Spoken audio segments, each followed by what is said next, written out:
welcome back to Lessons Learned. I'm Sherry. Thanks for stopping by for Monday Quilt Chat. This is where I chat about anything on my mind related to my quilting, sewing, crafting, whatever's going on here in my she shed. So for some of you new people that may not know, I have about a 13 by 16 foot end of one shed that I have my sewing studio in, and it's pretty packed, but it seems to serve my purposes for my quilting and all. I do not have my long arm in here. It's inside my house in the dining room, but if you ever hear me refer to the she shed, this is it. Some of you have asked for a tour. I always feel like, well, haven't you seen it already? It's hard to really give a tour that really gives the full idea of what it is, but like I say, it serves my purposes, and I try not to put more in it than will fit and get rid of whatever is not fitting anymore, doesn't fit into what I'm doing. Then I scale back and stop buying. Hence, no buy January. This has been no buy January. How are you doing with that? Some of you I've seen on the Facebook Marketplace, not Facebook Marketplace. Some of you I have seen on the Facebook group Lessons Learned have fallen off the wagon, but that's okay. No worries, no worries. I'm sure you've at least scaled back some on your buying this month. I did acquire a commission job, which I haven't spoken about, that I did have to order something for, a couple of items of yardage that I had to order. And I'll be showing you that once it's done and gone, because it's possible that it's a gift that a person who watches the channel may see. So I'm going to wait till I know it's in their hands before I show you what it was I was working on. So I haven't mentioned anything about that, but that came up this month, and I think probably this week on into next week, possibly I can show you some pictures of that. This past weekend, did you all get any sewing done? I hope you did. I took a day off last week. Friday, I didn't do anything. And I'm not talking about sewing and quilting and crafting either. Not just that. I took a day off of everything. I didn't do anything that day. And there's nothing wrong with that. Me and my husband, we call those mental health days. Sometimes he'll take a day off of work, a sick day. Well, they don't call them sick days anymore. They call them PTO, paid time off, which is fair, because sometimes you just need a day to, rejuvenate your mind and do little of nothing so that you can be charged up to go again the next day or the next week or whatever the case may be. So don't be afraid to take off a mental health day. They pay you those times off if you're working full-time out there somewhere, or even part-time, and you have benefits. If you have a benefit like that, by all means, take a day off ever so often. They don't need to be questioning, what you're taking it off for. If, you want to take a day off and sew all day, that's a mental health day. So that's what those days are for. So if you have those, use them. Don't hoard them up thinking, you don't need to use them, because you do need to use them. Anyway, talking about days off, it doesn't look like we're going anywhere in February this year. Usually we go off somewhere a little bit warmer, at least a little bit warmer for the month of February, more or less, and with our travel trailer and that sort of thing. And we don't have anything planned this year, so not sure why, but we just never could really decide if and where we wanted to go. So I guess we'll just try to do more camping this spring and summer. We didn't feel like we did that much last year, so we want to get back to some of those, long weekend type of trips. More of those instead of one long one. But I tell you what, this weather here is killing me.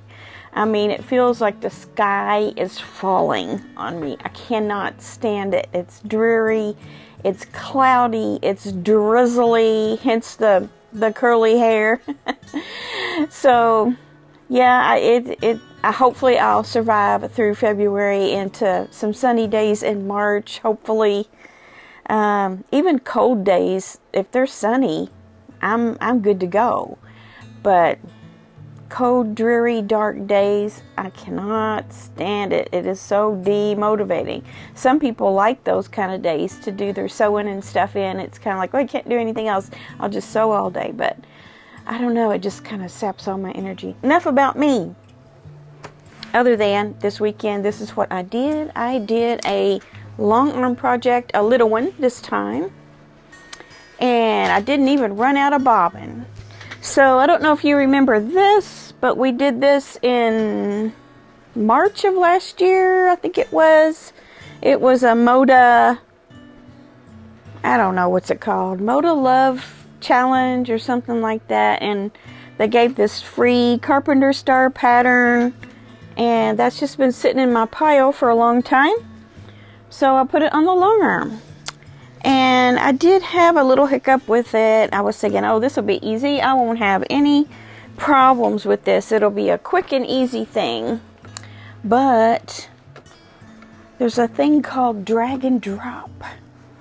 When you have to roll your quilt up on the bars, you have to stick your needle in and say drag, and then roll them up, and then take it out and drop, and that gets you right back onto your next row. Well, you have to do that in a certain order, and I didn't do it right the second time I had to roll. So you save your design. Once you've made it fit your project, you save it, and supposedly that helps you to be able to overcome some of these oddities that can happen like that.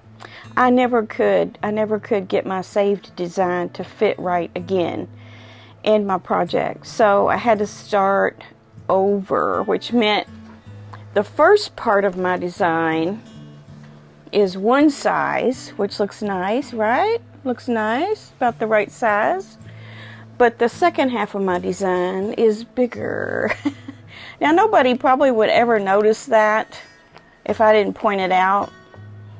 But I just want you to know the ins and outs of learning how to do long arming. It's not just rolling some quilt tops and batting and backing on there and everything's hunky-dory, you flip a switch. There's a lot more to it than that.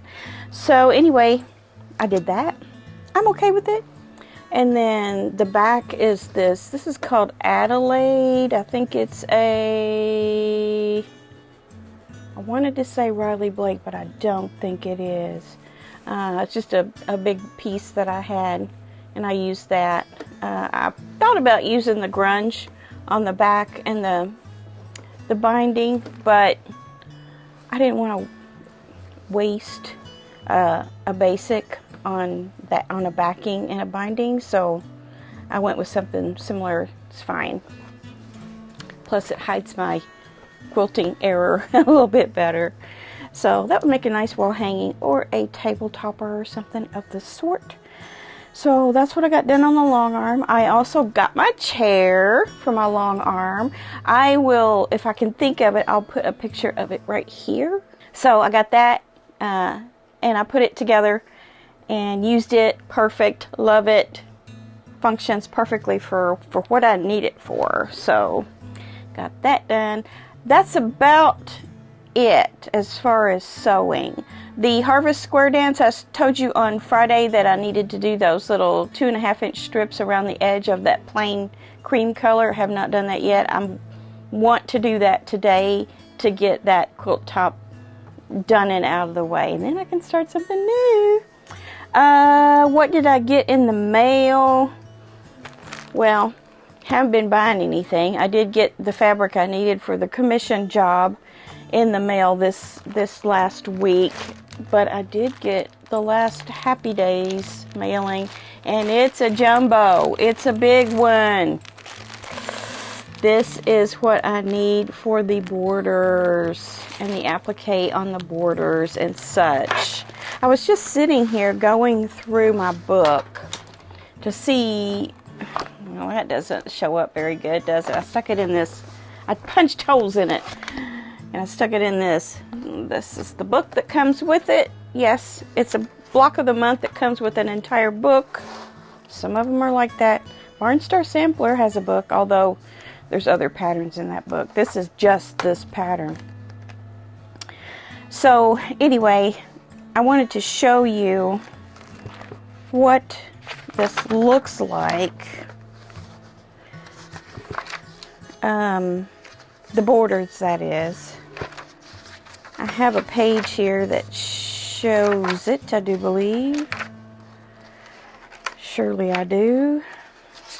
There it is. I'm going to pull this out, show it to you because it's a little bit small. Take a look at those borders. Okay.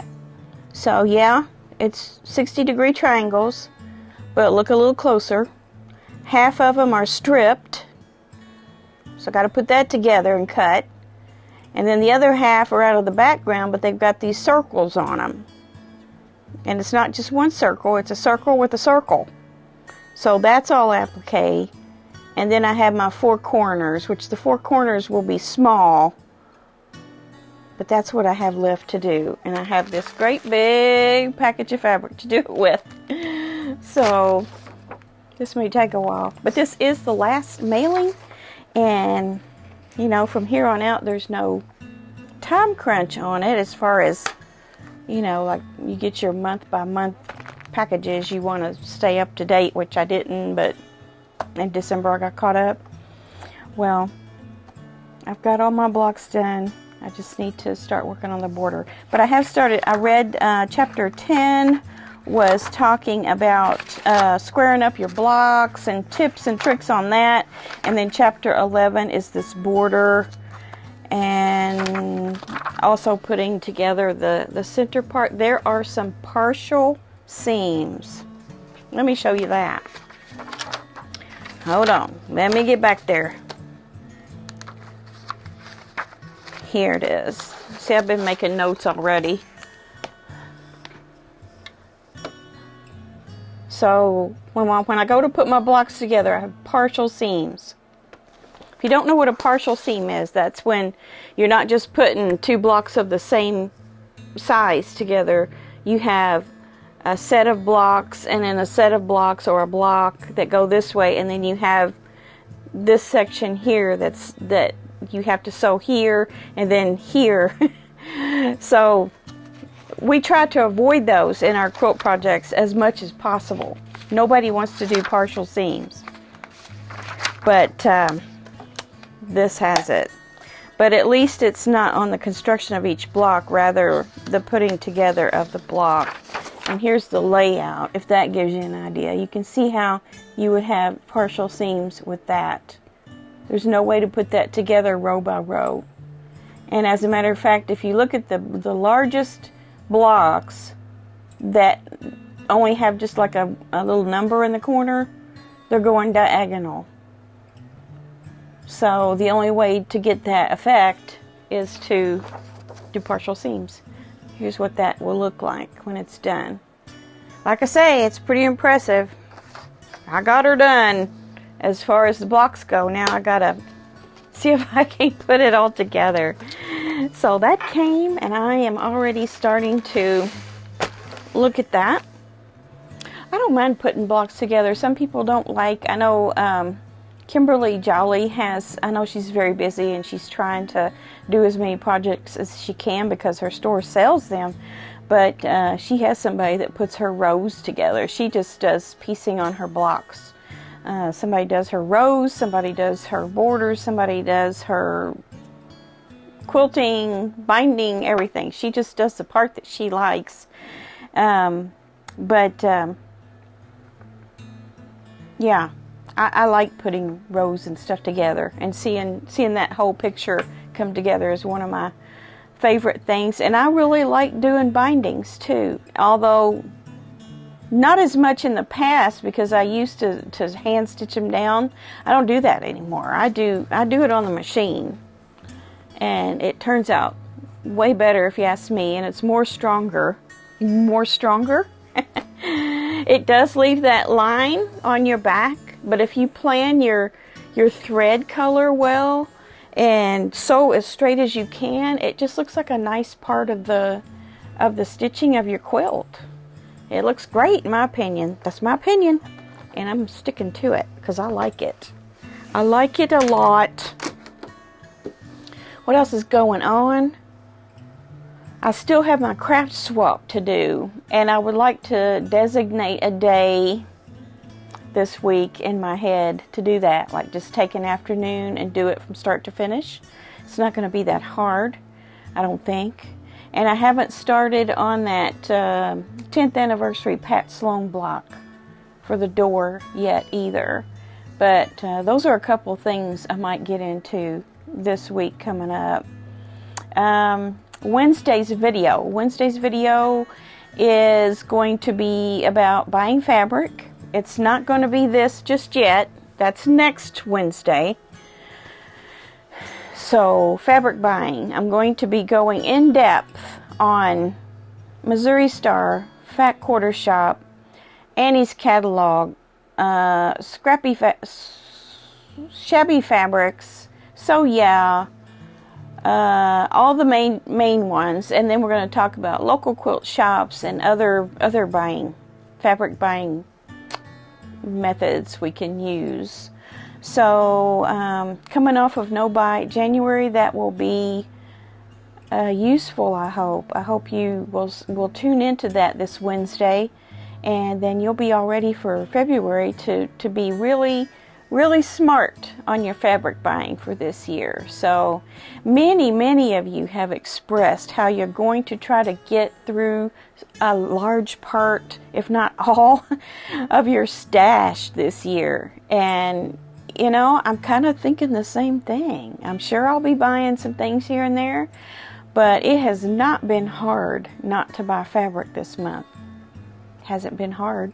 And there's been some really nice things out there that I've wanted, but not enough to, you know, push the button on it. Firstly, because I don't want to break my No Buy January rule that I set for myself, and then also because, do I really need that? I've got some really pretty stuff I haven't torn into yet. Something to think about. So if you've got fat quarter bundles, jelly rolls, layer cakes, bundles of fabric that you have bought that you loved when you bought it, let's do something with them. That's what I'm going to do. I'm going to do something with them. So make sure that next Wednesday, not this coming, but next, you stay tuned for how to construct this block. I'm sure you've figured it out by now. It's not that hard. But get all of your supplies together for our quilt as you go sew along. And then also, I would like to ask your opinion on something. This is something that I am thinking about doing, but I haven't decided 100%. It just depends on how much interest I get in it. But I have some interest in doing a sew along where a kit is provided. That being a pattern and yardage.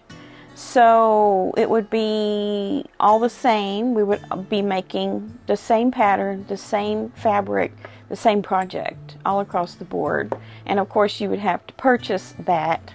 I'm not sure how many I would be able to handle on that. It's probably going to be something more like, okay, I have 15 spots open for this sew along. If you want it, here's the cost. I'll ship it to you. Blah, blah, blah. Tell me if you have any interest in something like that. It's something that I can possibly do with some help from a friend. So I just would like to see what you have to say about that. Okay, and then the quilt of the week. It's pretty. It's so pretty. I will put a picture of it right here. This is called Sweet Surrender My Way. 58 by 62. It's by Jean Stenberg of Rapid City, South Dakota. And here's what it says. Jean's love for hand applique led her to this Dragonfly Studio pattern. Doing the hand applique on triangles instead of squares was a fun change for Jean. Although the fabrics are mostly from So Batik, Jean enjoyed redesigning the triangles to create her own border. Custom machine quilting by Juliana Christensen, and this was displayed at the Black Hills Show in Rapid City, South Dakota. The pattern is Sweet Surrender by Suzanne Cody, and she called it Sweet Surrender My Way. Very pretty, very colorful, and hand applique. She did all of this by hand. It's gorgeous. All of these vines and flowers. Really impressive. And her border that she did, she said she did her border her own, she redesigned the triangles to create her own border. So I don't know what the original pattern was like, but this is just so beautiful. I love it. Look at the matchstick quilting that she did around the edges as well. So pretty. So pretty. All right, there we are again. Quilting goals. Last week, here's my journal for last week. I had that one day where I did nada. I wrote nada because I did nothing. That was Friday. And oh, how sweet it was. So, feel fine taking a day off. Okay, yeah, it was a pretty good week. I'm satisfied with it. So, now it's time to get on to this next week. Start doing those things we have to do. Come back on Wednesday for the fabric buying video, and then we'll see you back here again on Finish It Friday with all your items that you have finished that you wish to show in that particular show. And yeah, just keep on sewing. Make it sew in 2024. All right, have a great week, and I'll see you soon. Bye.